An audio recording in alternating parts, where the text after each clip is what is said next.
Hey everyone, it's Lee here, and in this video I'm going to show you how to fix the download failed error on WhatsApp. It's a quick and easy process, so let's dive right into it. So you may have seen this error message before: download failed and unable to complete, please try again later. There are several different reasons why you may be seeing this message. I'll walk you through each step to fix it. The first thing to check is your internet connection.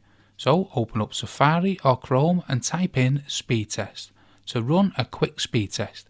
If your speed is faster than 5 to 10 megabytes per second, that should be plenty fast enough for your download files on WhatsApp.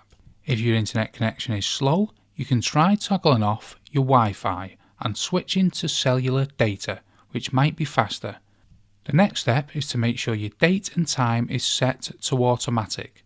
Go into your settings and then scroll down till you get to general. Then select date and time.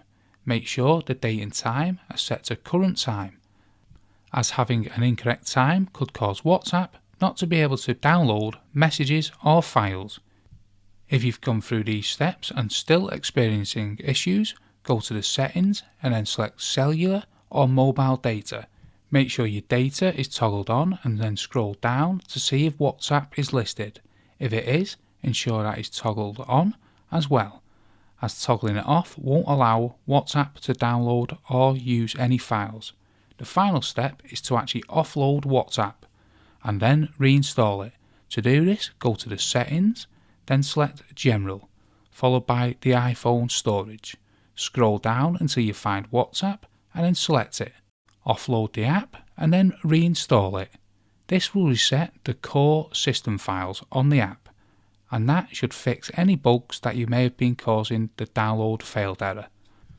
I hope this video was helpful for you. If you have any questions or comments, please leave them down below, and don't forget to subscribe for more videos like this one.